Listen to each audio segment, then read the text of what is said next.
你呀，就是嘴硬，明明关心未来老公还不承认，切！我哪有？我就是觉得我这未过门的要守寡了，多不好。嘿，说曹操，曹操就到。王爷，你来了就好，你陪他在这瞎聊吧，我可要回去睡我的美容觉了。拜拜。哎，你也下去吧。是。没义气。哎，你怎么来了？屋里太憋闷，出来透透气。对了，这真是个好东西，改日叫你那位朋友来见我，本王必重重赏他。你不用赏他了，赏我就得了，我替他领了。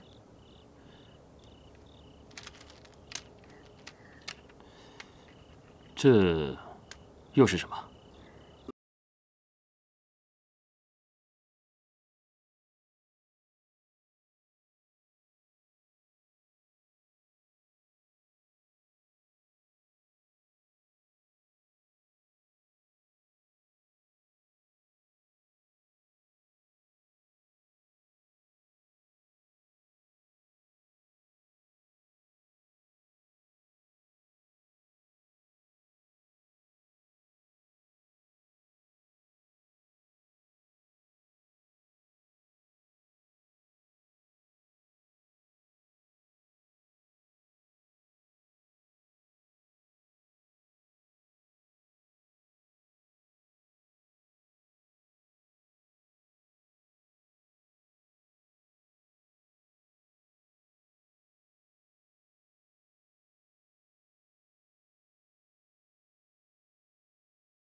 又是货真价实、最顶级的高富帅，要风得风，要雨得雨，你还有什么不開心的呢？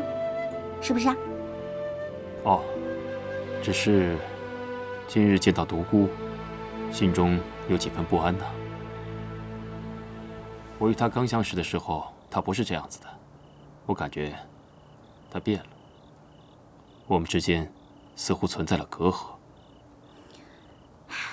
這人呢，都會變的，而且呢，亞里士多德說過一句話：人生呢，就是意外和變化。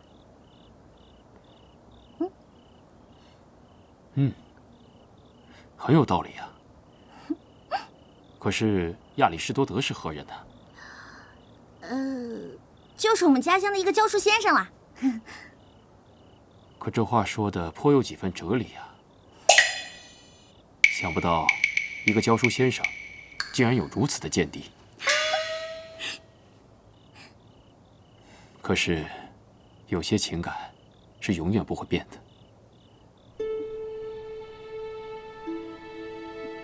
突然說這個幹嘛？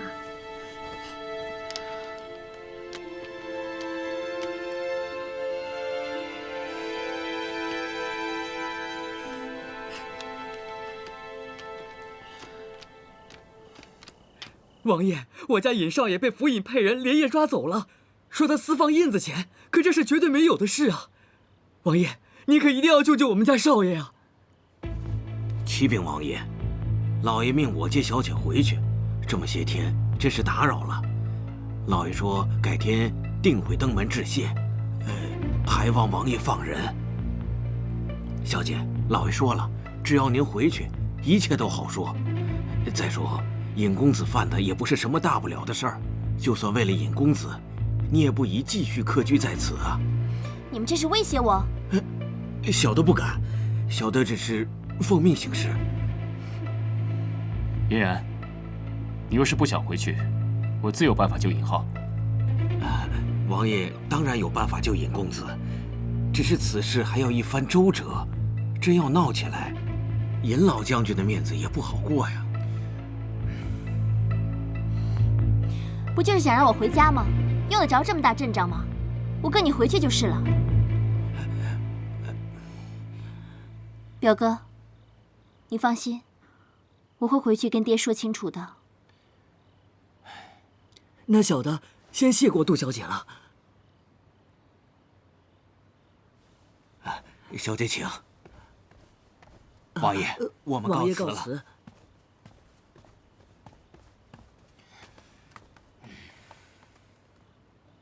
告辞。